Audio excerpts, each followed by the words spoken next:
Assalamu alaikum and good afternoon. I bid to our gracious host, Professor Abdullah Ahsan, the Deputy Dean of the International Institute of Islamic Thought and Civilization, esteemed speaker, Professor James Piscatori, organizers, Dr. Ahmad Farooq Musa of IRF, and Professor Gu Gek Chin of Nottingham University. Honored guests, ladies and gentlemen, on this fine day, we would first like to thank our kind host, the International Institute of Islamic Thought and Civilization, for providing a wonderful venue for our talk today. Before we begin, just as a brief introduction, I am sure we have all heard of the Arab Spring, which many consider a reinvention of Islamism, one that places liberty and democracy on high platforms. However, there are still factions which believe that an undemocratic Islamic state led by Sharia law is the way to go. It is within this context that the compatibility or incompatibility of Islam with democracy is no longer just a philosophical debate, but rather a real political struggle. With these two competing social forces at odds with each other, we, the Islamic Renaissance Front, in partnership with Nottingham University and ISTAC, are glad to present today's special talk, Legacy of the Arab Spring, the Question of Liberty and Democracy. We have invited a venerable speaker for you today, Professor James Piscatori, who is a renowned professor of international relations and head of school in the School of Government and International Affairs at Durham University. He is an expert on political Islam and a member of the Center for the History of Political Thought and previously a fellow at the Oxford Center for Islamic Studies. Without further ado, I would like to invite our kind host for today, Professor Abdullah Ahsan, to deliver his opening speech.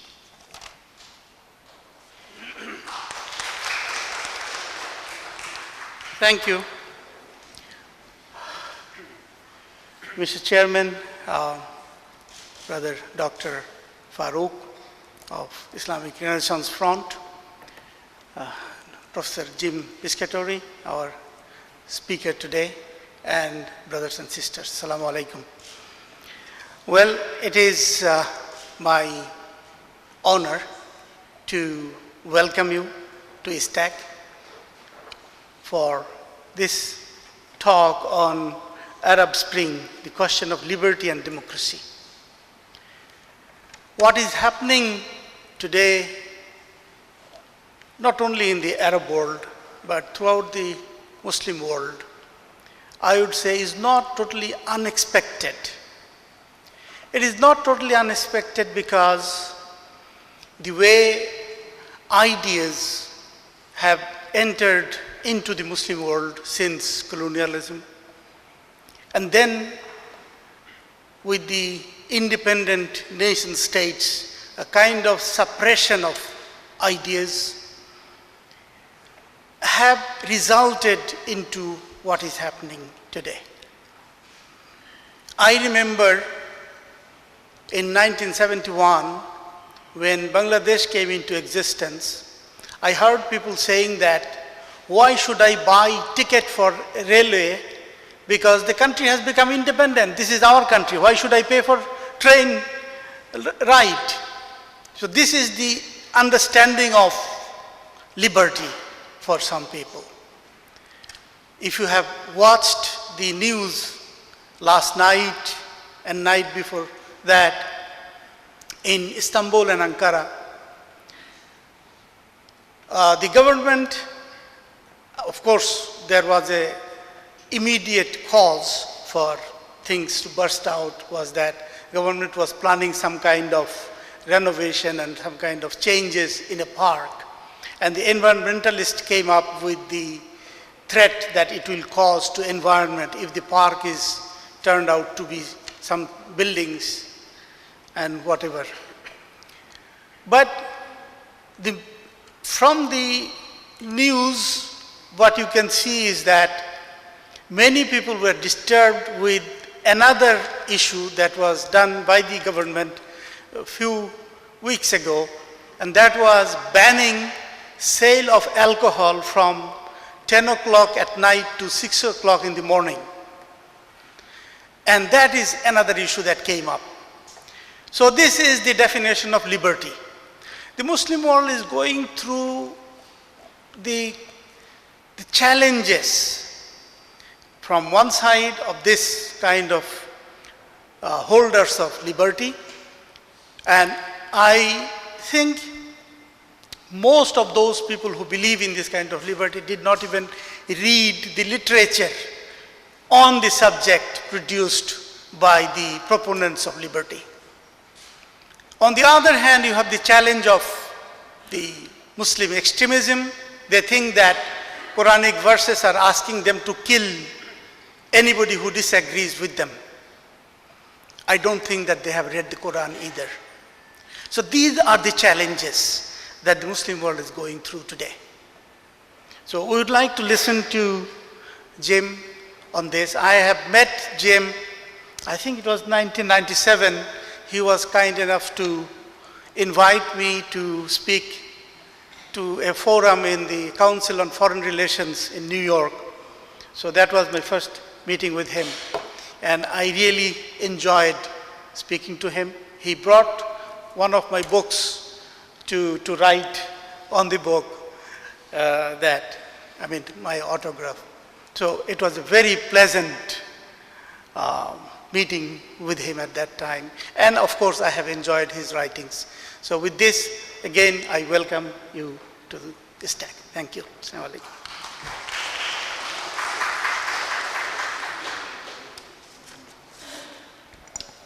Thank you, Professor, for your opening speech. Next, we would like to invite Dr. Ahmad Farooq Musa, Director of IRF, who will deliver his speech and act as moderator for this session. Thank you.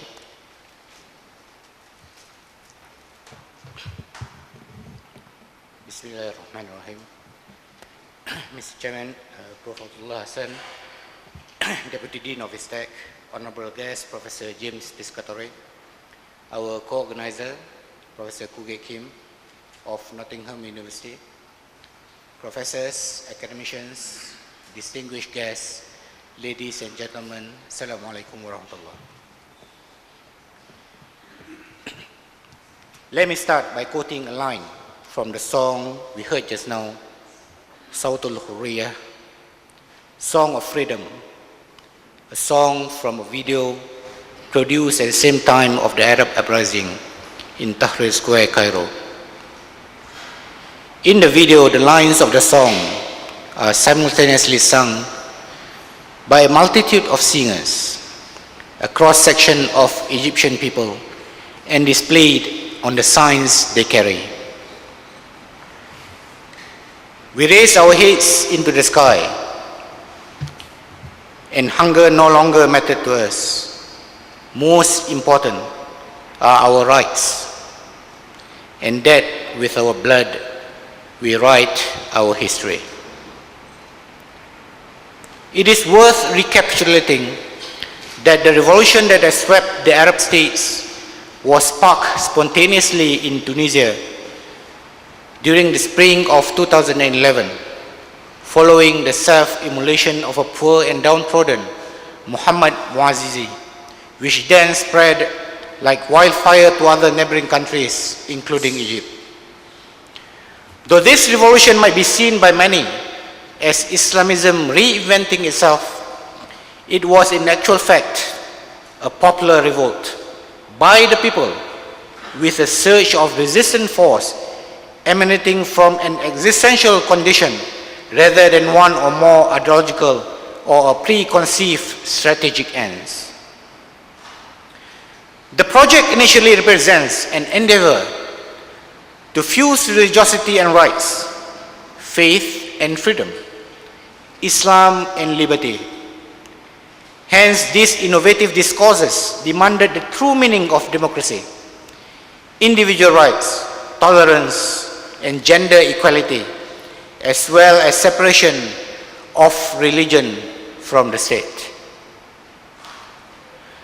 The project initially represents an endeavor to, however, unfortunately, 2 years after what was known as Arab Spring, we now are witnessing the fading of the bloom from the roses. The supposedly democratic new governments were seen not to adhere to the principles of true democracy. As soon as democratic progress stalls, a conservative reaction sets in and a wishful thinking of coming back of the authoritarian predecessor that has guaranteed stability and security. The recent political fiasco that has swept Egypt, where President Morsi granted himself a sweeping temporary power that protects presidential decrees from judicial review, was deemed as undemocratic and could lead to another dictatorship. While no one knows what the true future holds for Egypt, the move by the president only gave credence to the same old question: could Muslims actually embrace democratic ideals? Meanwhile, the Salafis and Wahhabi groups and their literalist interpretation of Islam have become more visible and politicized over the last few years. While they have refused political participation since their inception by equating democracy to kufr or rejection of Islam, somehow now they are slowly engaging in politics. Hence, we are now witnessing the assertion of an undemocratic Islamic state governed by the strict version of Sharia law that hinders the progress towards democracy. Some of these groups, also known as the Salafist jihadists, have turned to violent radicalism. Others, financed by Islamic institutions in Saudi Arabia and Persian Gulf monarchies like Qatar and Bahrain, the supposed allies of the United States, have entered mainstream politics, where they promote a religious, anti-democratic populism that plays on emotions, demonizes the West and the United States especially, and actively undermines the struggle for democratic reform. Consequently, now we are witnessing for ourselves that the compatibility or incompatibility of Islam with democracy is not merely a matter of philosophical speculations, but of a political struggle. It is not as much the question of text as the balance of power between those who want a democratic religion and those who pursue an authoritarian government. It is more of a story of two competing special forces in the Muslim world. Of course, after all, there can be no true democracy in the Muslim countries, and the Arab world especially, without a profound restructuring of the economic priorities, which in turn can come about only by combating corruption, limiting the prerogatives of the military, and above all, reconsidering economic relations with other countries and the gross inequalities of wealth and income within the country itself. Unfortunately, the new economic order, especially the one proposed by the Muslim Brotherhood of Egypt, for example, does not challenge the arguments and assumptions of the former socio-economic structure in terms of free market, trade, and giving priority to the private sector and foreign investment. It is based on empowering that structure to work for a new business elite simply without the corrupt practices. It is important to note that taking steps towards economic reform and the improvement of living conditions must be directly linked to the redistribution of income and wealth and resetting the economy on a different compass towards the majority of the population, the 99%, to use the phrase of the Occupy movement. This is essentially a political battle that requires a different coalition based on interests that contradict those pursued by the Islamists who hold the political and economic power. They are basically a small, ultra-wealthy clique that benefits from the economic order, the 1%, as opposed to the 99% who are outside the political and economic policy decision making. This is the only way forward in order for a true democracy to flourish and towards achieving social justice. The Arab world must confront its historical demons and heal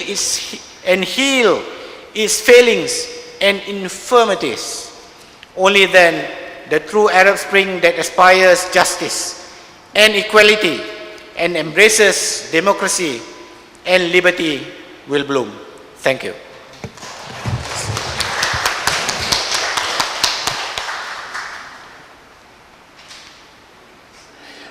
So thank you all very much for coming. I thought of what I would try to do would be to, in effect, talk about the Arab Spring in a sense of an overview. And in fact, that would be the first part of the presentation. So to give a sense of why it happened, how it happened, etc. Then to move on to Islamism in the wake of the popular revolt. And then to talk about democratization. I just heard Dr. Farouk. It was like listening to a symphony. I mean, I thought it was just a beautiful expression of many of the things that I wanted to say as well. So I'll try to pick them up again in a much more prosaic way. And also then to talk about what I think is perhaps the long-term effects of the Arab Spring. This, of course, is conjectural in a sense. I'm looking into the future, but I thought I would take a stab at it.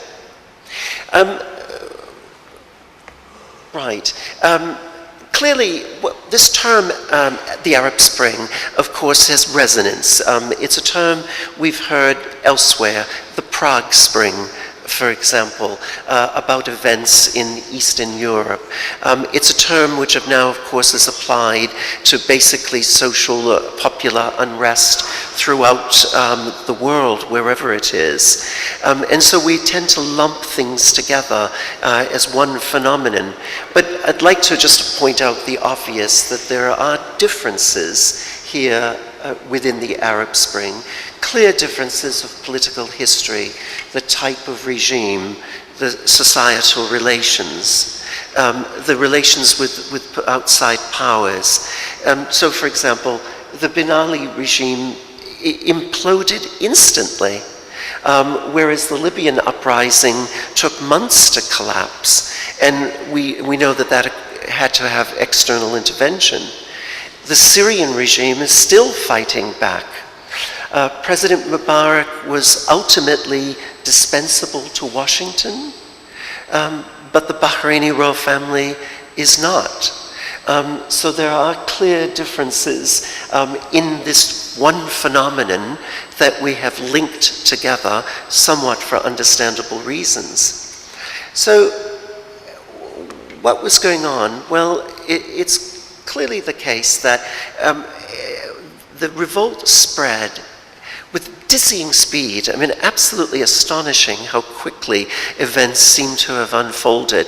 And as we all know, it took everyone by surprise. From the death of Mohamed Bouazizi in Tunis on the 4th of January 2011, it took only 21 days to spread to Egypt.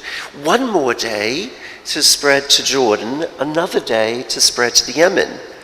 Syria erupted about 10 weeks after that, after the start of the Tunisian uprising.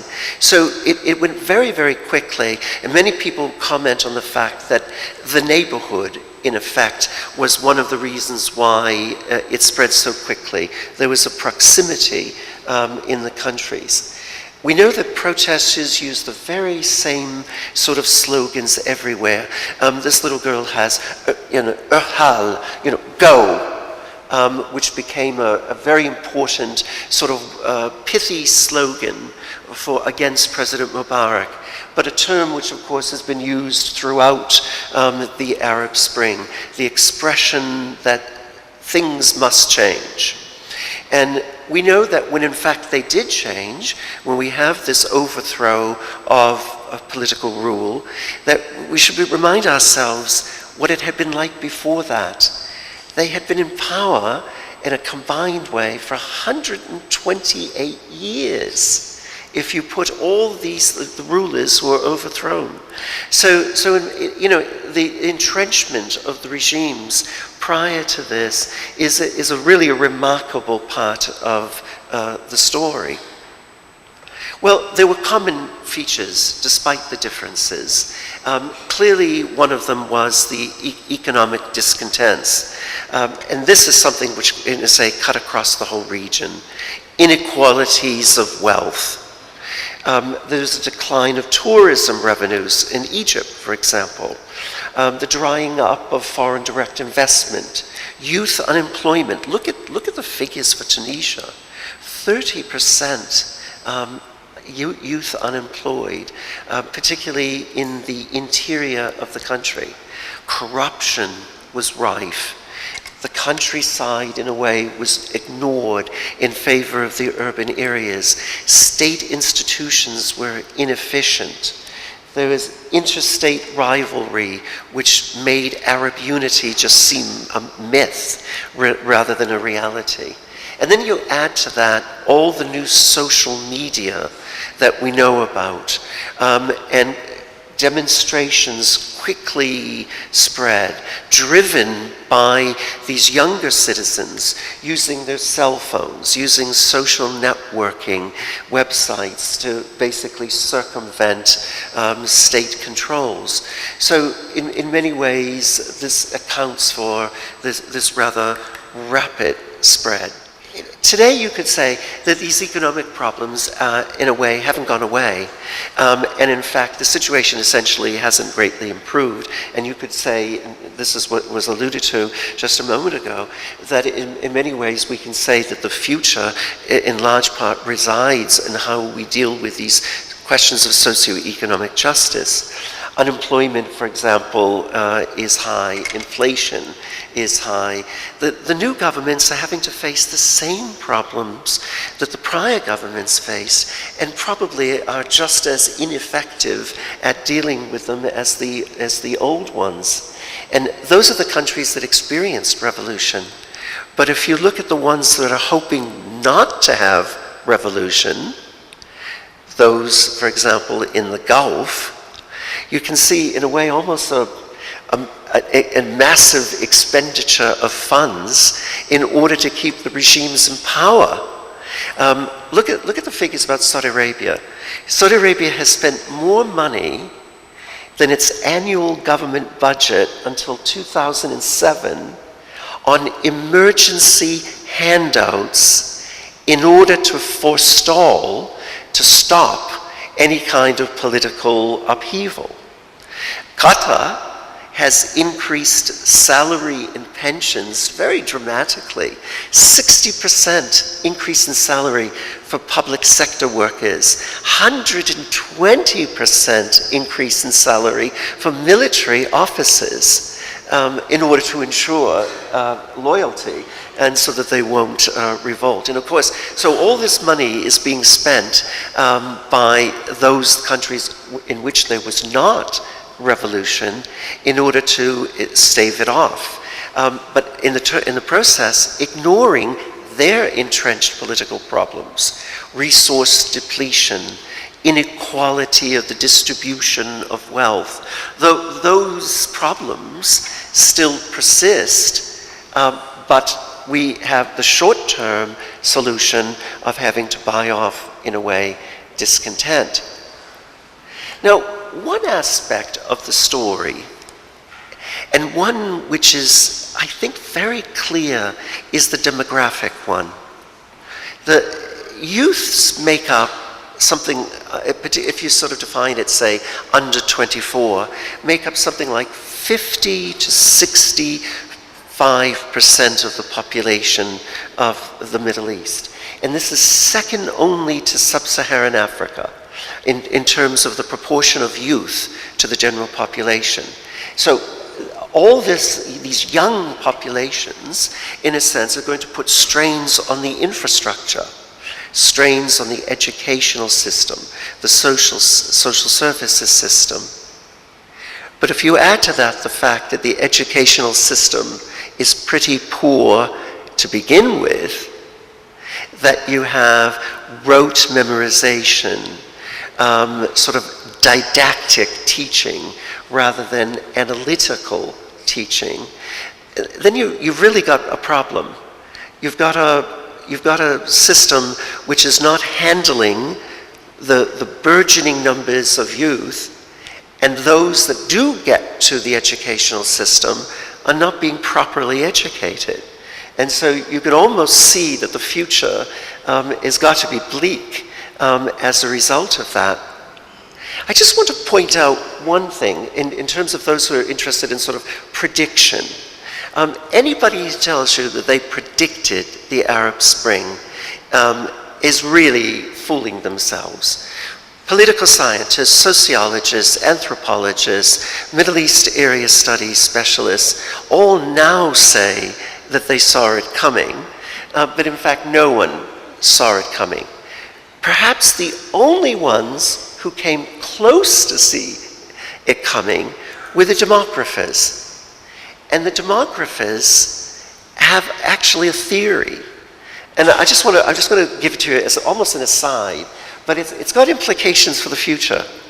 Demographers say that when societies reach the median age of between 25 and 35, then that's the critical takeoff stage for democratization. Why? Well, volatile, youthful populations now mature. As they mature, they are less willing to put up with authoritarian environments, less willing to put up with the suspension of civil liberties. You know, usual argument is it's that youth make the revolutions. Well, here the demographers are saying it's the sort of people between 25 and 35 who make democracy, because they're the ones who are pushing the system towards a new political order. And this does seem to be the trajectory of Tunisia, Libya, Egypt. And the reason why I just do it almost as an aside is, and I don't want you to hold me to any prediction, but just think for a moment about the situation of Saudi Arabia. 1/3 of the population is under the age of 14 now. 35% of the people between 16 and 24 are unemployed. So according to the demographers, Saudi Arabia has a decade before something happens. This is very interesting to see. So 10 years from now, you must invite me back. And we'll see whether or not there's a real political change in Saudi Arabia. Okay, so these are the kind of the social economic background to the situation in the Arab Spring. Well, how do we characterize it now? Well, I think clearly fragmentation. We have a whole series of political actors, all contesting for political power. Elements of the old regime, the military, for example, members of the old ruling political parties, groups that were long exiled along a broad ideological spectrum. In places like Yemen, you have tribal chiefs, you have former members of the regime. You have people who are in opposition outside the country, you have people who are in opposition inside the country. In other words, it's not gelled as a coherent political order. You have a whole series of groups who are not necessarily working together and are competing against each other for the sort of future of their countries. And so it kind of raises the question about what really did happen. And to make a sort of a rather general comment, it did seem to me that society was empowered as a result of the Arab Spring, but still working within the structures of the old state. So we have, in a sense, almost a contradiction that has emerged in practice, a social contradiction. Society is now more powerful than it once was, but you have the structures of the institutions are still essentially the old ones, and so it must work through those. And so, of course, the Supreme Military Council in Egypt, the military, broadly speaking, you could suggest would be one. They have administrative power, but they don't have social authority. Now, by way of contrast, those who made the uprisings have a kind of social authority, but they find it difficult to rule. So we have, again, both sides are facing this complicated scenario. And so in the end, you could sort of question whether real revolutions have occurred. Those who have made the revolution really do have now an authority to speak on behalf of previously disempowered society, but they can't rule, really. And those who have to rule basically have to do it through the old institutions. And so the situation is fluid and hasn't quite gelled. So, if you will, that's more or less the first part of what I wanted to say. An overview of what I think about the Arab Spring, broadly speaking.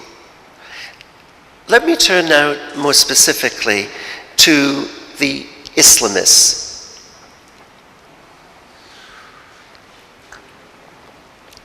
Political Islam was not the principal cause of the Arab Spring, but its role has been enhanced as a result of it. In a sense, if you want to use the simple terminology, the political order has changed, and the opportunities for many political actors, including the Islamists, has distinctly increased. So whether or not political Islam was absent in the run-up to the revolution, a point in itself which could be debated, in fact, it is now very much present. Very much present in terms of debates which are going on about the future constitutional order of these countries. Most of them, as you're probably aware, are reforming their constitutions. Most of them are wondering about the role of Islam in the legal system. Most of them are contending with questions of citizenship. And these all bring to the fore questions about how Islam will play out in the new constitutional order. It is also the case that there are a number of Islamists, and there are, in a sense, there's a proliferation of Islamist actors, and there are divisions within. So we know that there's the Brotherhood, for example. We know that there are Salafi groups. But even within the Brotherhood, even within the Ikhwan, there are distinct factions. We know that there are a number of different versions of the Salafis. In Bahrain, among the Shia opposition to the regime, for example, they're split between those who want to challenge the regime on the street and those who want to challenge the regime through parliament. So we do have a number of differences, a very sort of pluralist Islamist tableau. Now, of course, one part of that that's very important, and Dr. Farouk has alerted us to their importance, and that is the Salafis. So if I might just sort of tack on to what you had said so well. This is a term which everybody uses, and it's maddening in a way because everybody uses it as a covering term, but in fact it's a broad range of views. And you could say that it's loosely structured focused on the idea of a strict, puritanical interpretations of Islam, demands for the full implementation of the Sharia. But many Salafis would renounce the idea of violence and would be concerned principally about ritual behavior, praying better, following the dictates of Islam.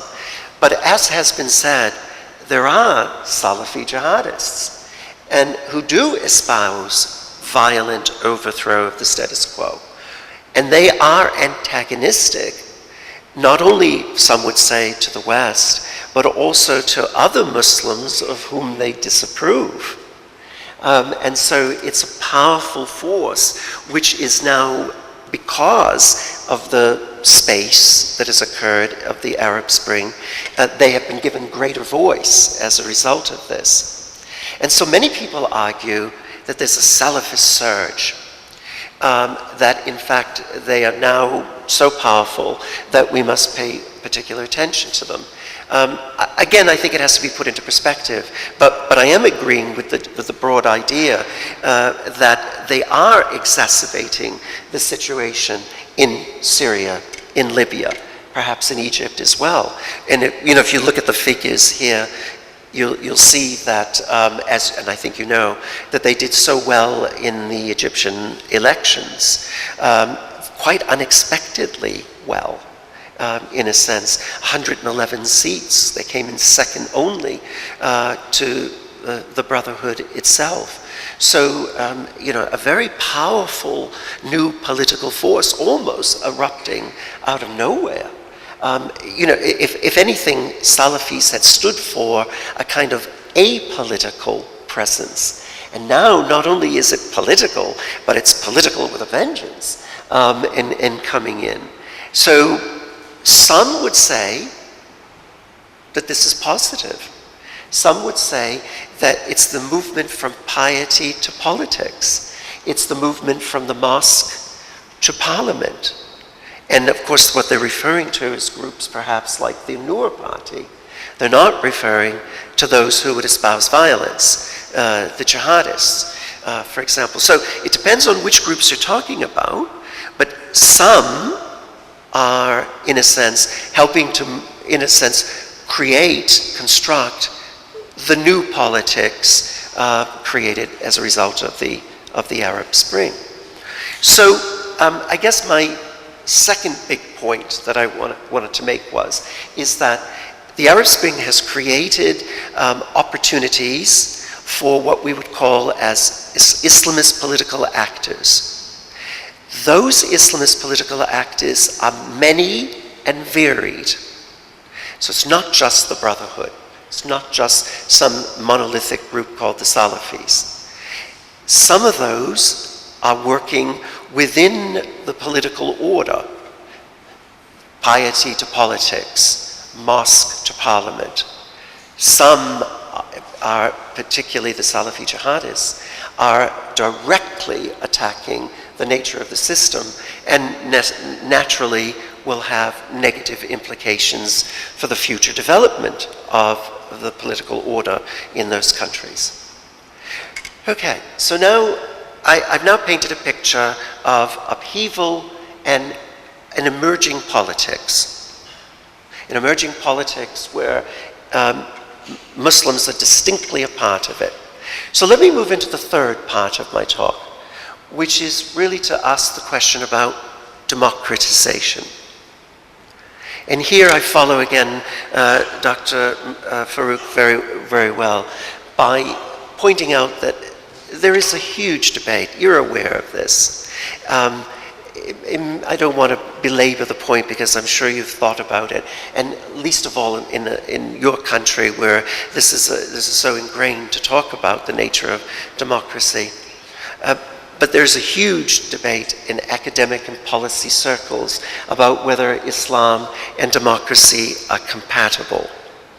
Now, there's a very well-established view, both academic and policy, which argues that they're incompatible, and does it according to what's often called, one scholar called it, the cluster of absences. Absent, missing, in Islam is a political culture of flexibility. Missing in Islam is the adequate development of a bourgeoisie which existed for the emergence of democracy in the West. Missing in Islam are intermediate or intermediary institutions between the state and the family, between the state and the individual. And because of all these absences, these voids, then there's nothing which would push Muslim societies towards democratization. Now, I think each of those points could be questioned. And in a way, I'll allude to all of them in the next few minutes. But I think, what can you say in general terms? I think it's clear, and this is certainly the case, that's emerging in Egypt, Libya, Tunisia, Algeria, all these countries now, is that the path of democracy is a very complex one, and that the patterns of development vary. And I think we have to say this, that in a way, Islamic norms can be invoked by those who wish to sustain authoritarianism, and Islamic norms can be invoked by those who wish to push democratization. Now, I'll try to develop that in a moment, but in a sense, the vocabulary of Islam can be used in either way, and it has been used in either way to defend authoritarianism, to defend a version of democratization. Okay, let me summarize what is a really complex, maybe not so complex, but a highly articulated theory of democratization. It kind of comes down to structural changes on the one hand, civic culture on the other. It kind of comes down to that the recipe for democratization includes both. This is what you were saying, that you have to think about the structural factors. What are the structural factors? You have to think about economic questions. You have to think about the distribution of wealth within a society. You have to think about the development of voluntary associations. You have to think about the existence of civil society organizations. You have to think about elections as instruments of democracy. These are all what I would call structural factors. And theory tells us, and practice. Where do we have practice? Latin America, all authoritarian in the 1950s, all democratic today. Eastern Europe, all authoritarian until the late 70s, all democratic today. So we have examples of transitions from authoritarianism to democracy. And in each of these cases, this formula basically holds that you have to worry about sort of these structural matters, and then you have to think about something else. And that something else is the underlying commitment to democracy, about which I'll say just a little bit in a moment. But just to clarify on the structural factors, these are the points that many of the theorists have argued are missing, are absent. Islam doesn't have the right economic development. Muslim societies don't have the right middle classes. Muslim societies don't have civil society organizations. Well, this is completely wrong, completely untrue. In fact, Muslim societies, whether they're here or whether they're in the Arab world, have evolved these structural conditions, which are, in a sense, somewhat are there. Now, whether or not there's a fair distribution of wealth is another matter, but there certainly are such groups as bourgeoisie, such groups as middle classes, etc. And the big story across the entire Muslim world in Malaysia is such a wonderful example of it. Here we have the Islamic Renaissance front, is the development of voluntary associations, the development of civil society groups. I would say that the development of Muslim civil society groups not only is helping to develop, in a sense, the democratization of Muslims, but it's also helping to democratize the broader society. It is strengthening the nature of the broader society by allowing all of those. But there's got to be something more. And I want to develop that a little bit more. But let me just point out facts. And these are often not reported. All the major polls, Pew, Gallup, Zogby, all of them show that Muslims overwhelmingly endorse the principles of democracy. If you ask across the world, do you believe in democracy? Overwhelmingly, Muslims say yes.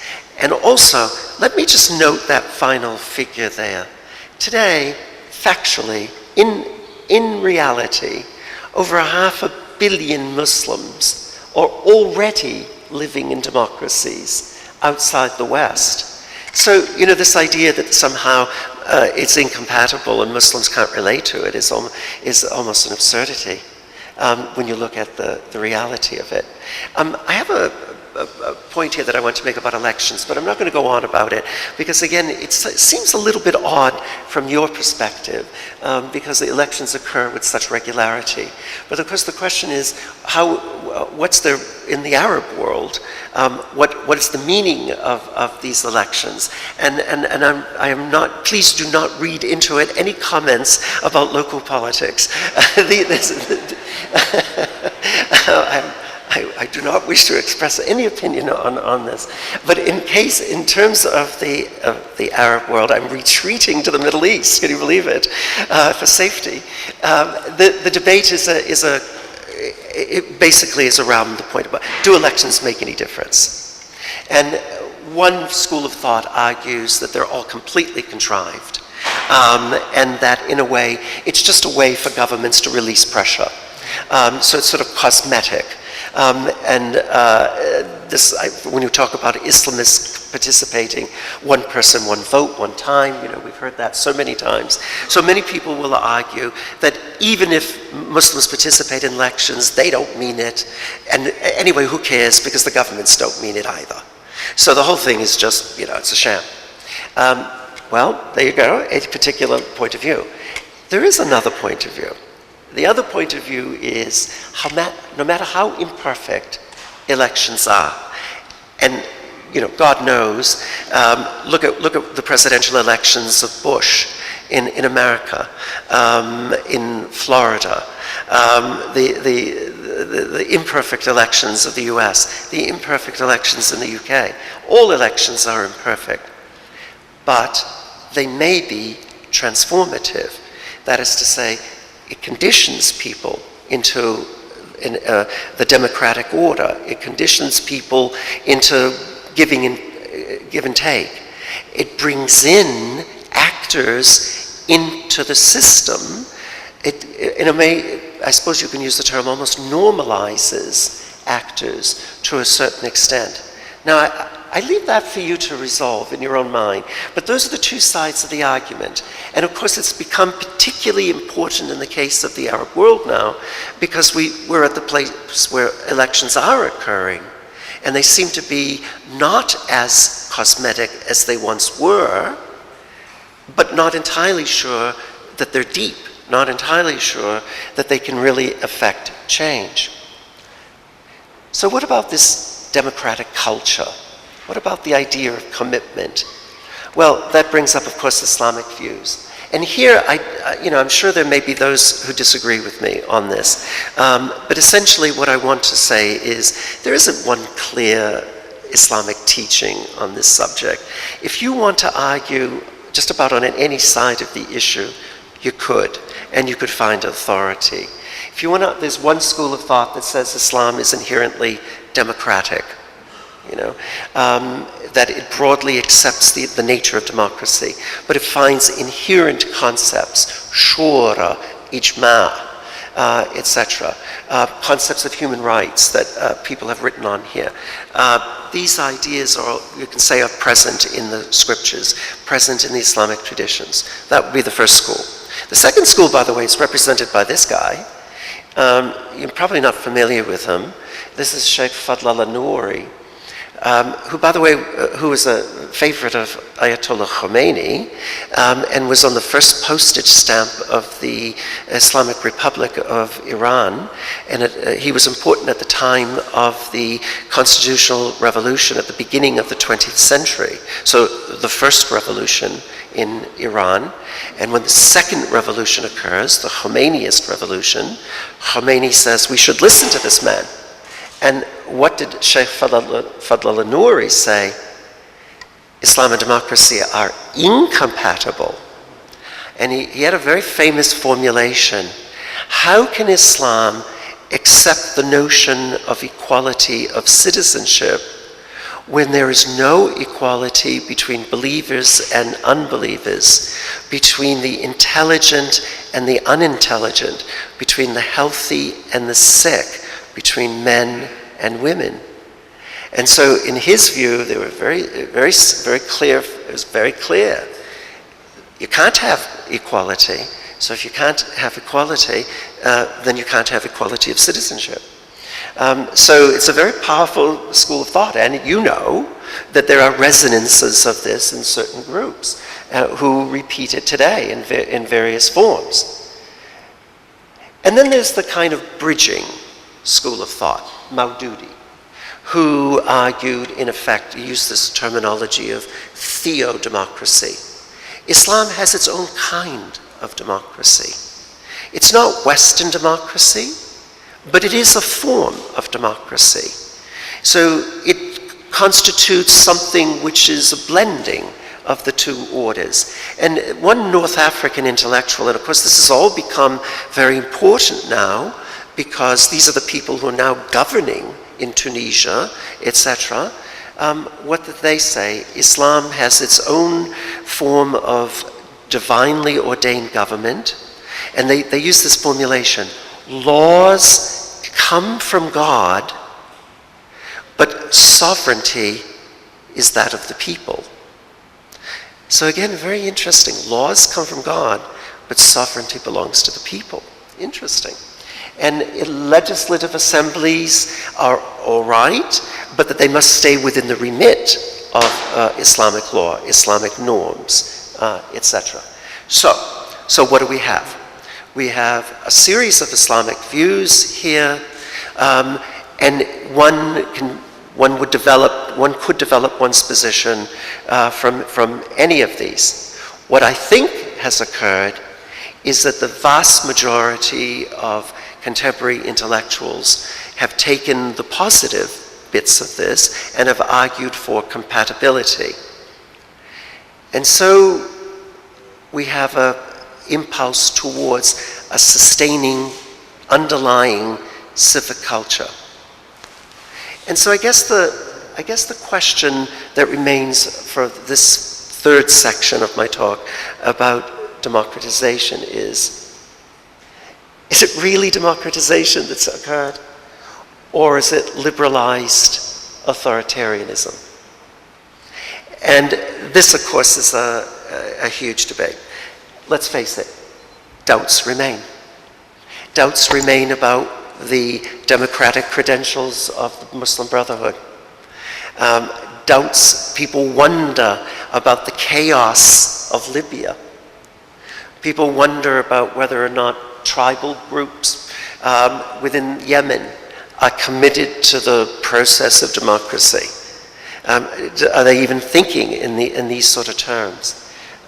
What about Islamist intentions, Salafi intentions? Is it maybe the one man, one vote, one time does apply to some people now? So, there's doubts about the whole thing. Not quite clear whether or not it's occurring, and whether or not this is occurring, whether it's just facade, etc. So I guess there are two kind of analytical questions that we need to think about. Are we talking about democratization, or are we talking about liberalization? So liberalization, a kind of opening of the political system, or are we talking about something more? And if we're talking about democratization, can we make a distinction between the emergence of democracy and the consolidation of democracy. And I guess the large point I want to leave us with here is that if we're moving towards democratization, and I think you could argue that it's liberalization plus, then it can't work in the long run unless there is consolidation.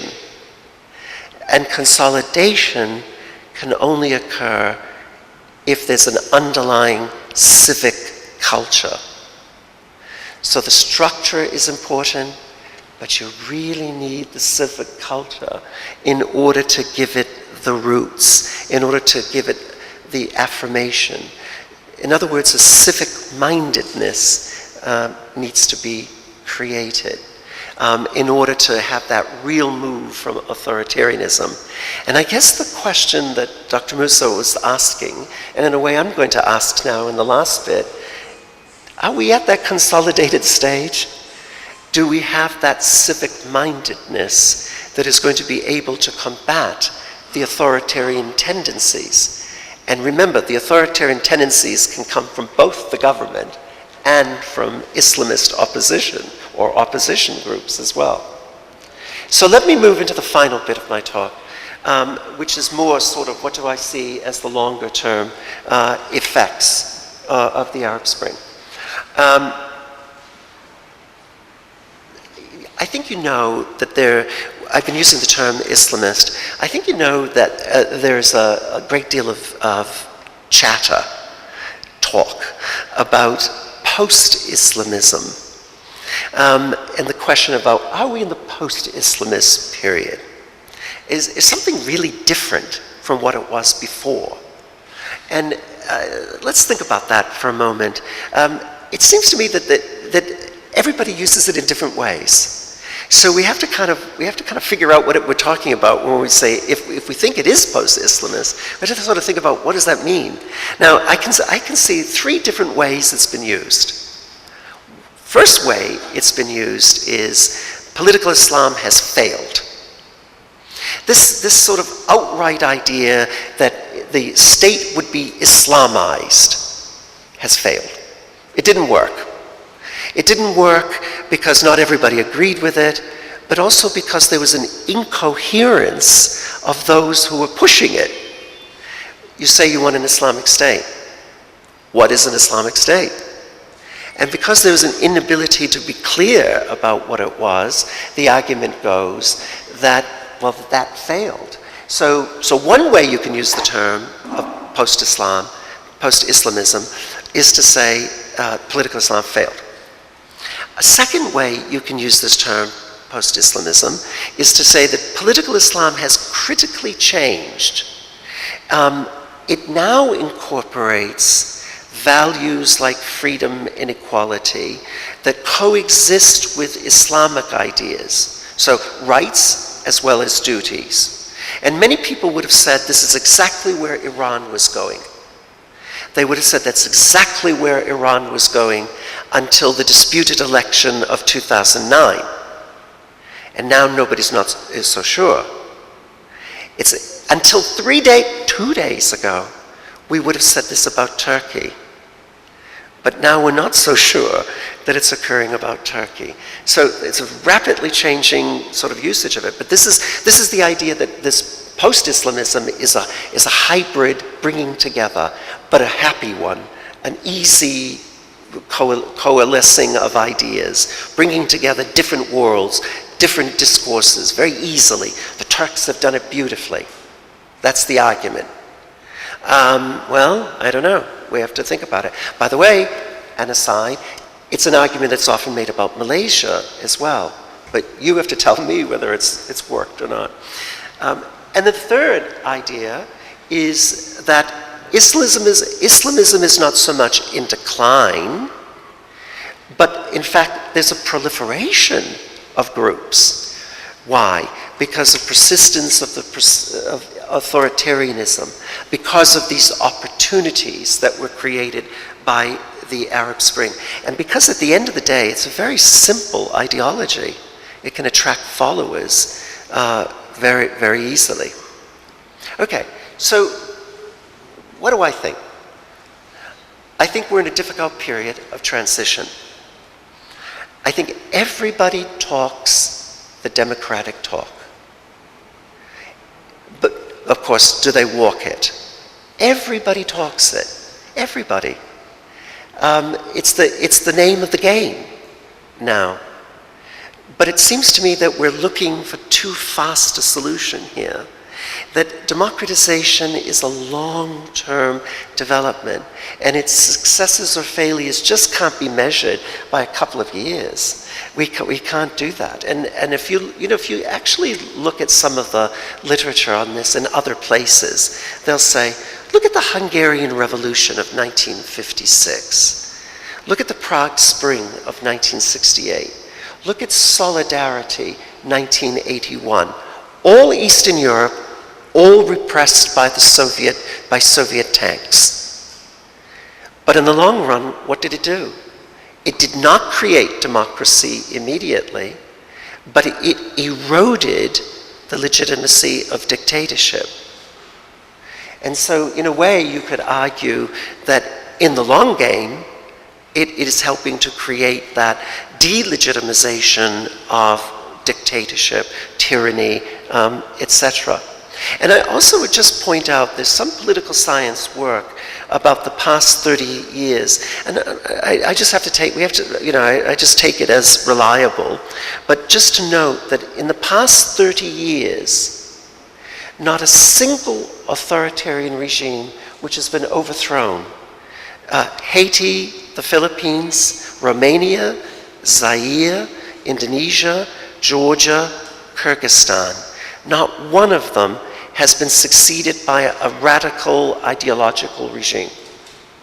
In a way, a form of democracy has emerged in all of them. Imperfect, hybrid, not what we would say is an equivalent to Westminster, but a functioning form of democracy. So I guess what I'm saying is, in order to make the judgment about democratization, we really have to take the long view. And I do think that there are indicators that their delegitimization of authoritarianism has been set into motion as a result of the Arab Spring. Now, you must be sensing a but, so here it is. And this is where I feel somewhat uncomfortable. I do think the long run, we're moving towards something very different. But I do think there are lots of problems immediately. First, pluralism and inclusiveness. Reference has been made to, what about minorities? It seems to me there are three others. Minorities, women, political opponents. What is the position of these emerging social and political forces on those issues? You cannot ultimately be sustaining of a civic culture if you do not, in a sense, come out on the pluralist and inclusivist side, dealing with all of those issues. And the second problem, in a way, is the rule of law. And the rule of law has a couple of sides to it. One is the Sharia debate. Is it the sole? Is it the only? Is it the major? Is it one source of legislation? This is a constitutional debate. But it's also the case that there are rules, what we could broadly speak of as the Constitution in terms of de facto rules of the game, and are they being followed? And Dr. Farooq gave a very clear example of where they were not, where President Morsi, in a sense, suspended judicial review in the name of supposed short-term political stability. But what kind of message does that send in the longer term for the democratizing agenda? I like the words of Hillary Clinton. Hillary Clinton, I thought, summed it up quite nicely. She spoke about the brotherhood.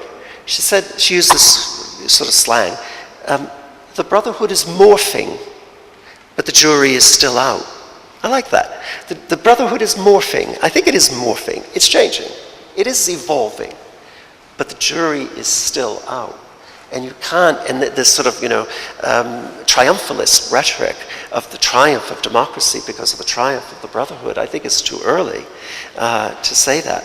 So, Islamists understand that the rhetoric of the Islamic State inspires anxiety, but they're hesitant to abandon it. They're hesitant to, because they think that's the moral high ground.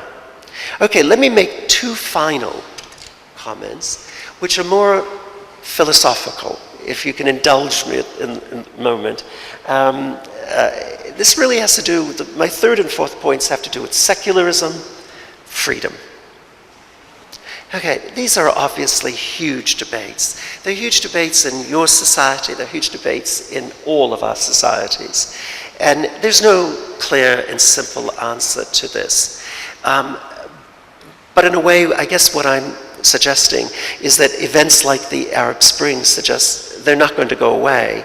And at some point, they become part of the political debate. So what about secularism? We tend to inevitably use it, or in Muslim circles, it's inevitably used as anti-religion. It's got that implication to it.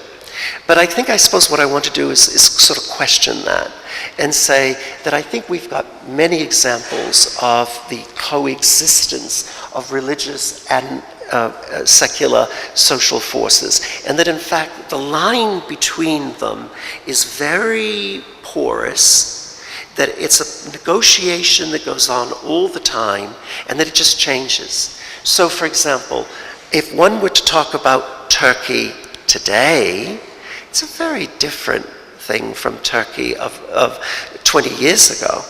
Very, very different. The line between what is supposedly secular and religion has shifted, and Abdullah gave an example of it at the very beginning. In other words, there are multiple secularisms. As there are multiple Islams, there are multiple secularisms. The line is somewhat negotiable.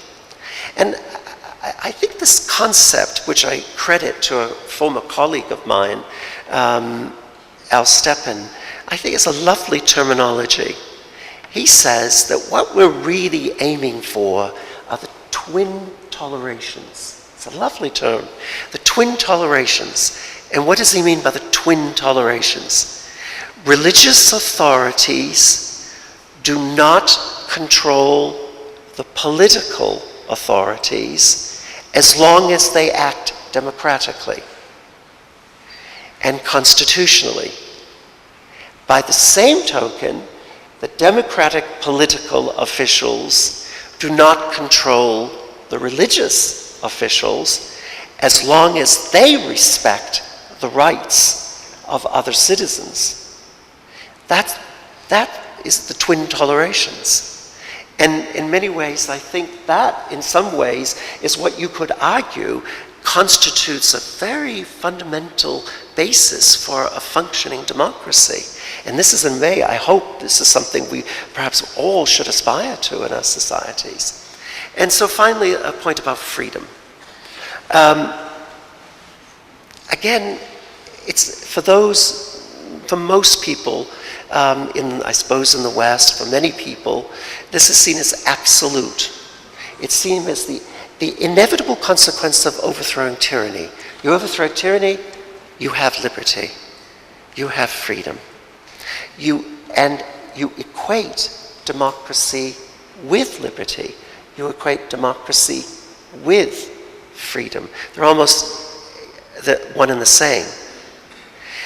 But may I point out, remind you of even a venerable philosophical tradition in the West, John Stuart Mill, Bertrand Russell, John Gray today, who say, do not make this assumption that democracy always produces freedom. Democracy is good, of course, but there may be a situation where democracy is not productive of freedom, not productive of liberty. And that's, of course, the argument about the tyranny of the majority. And I have an example here of the blogging sort of thing. Some people would argue, and we've just had a case in the UK where a horrible case involving a false accusation of pedophilia of a major conservative member of the House of Lords, whose reputation was destroyed through the social media. Where it was just picked up and repeated and repeated and repeated. It was false, absolutely false, but it was just repeated. And so in a way, his argument would be his freedom had been curtailed in a democratic society which allowed the unfettered usage of social media. So I'm not arguing against social media, I'm just simply saying the situation is complex. And it is, of course, also the case that many Islamists will build on this argument. Many Islamists will build on it, and they'll say that what the West has is license.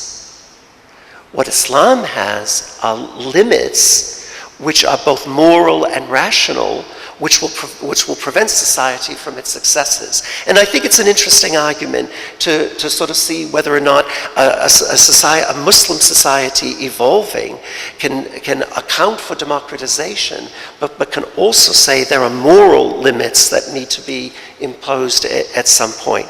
So now I just look into the future very quickly and say, I think the pessimistic scenario, the terminology, the Arab Spring, the Islamist winter, the Arab Spring, the military winter. All these terms have been used. In other words, the general argument, it's all going to fall apart. It's all going to get worse.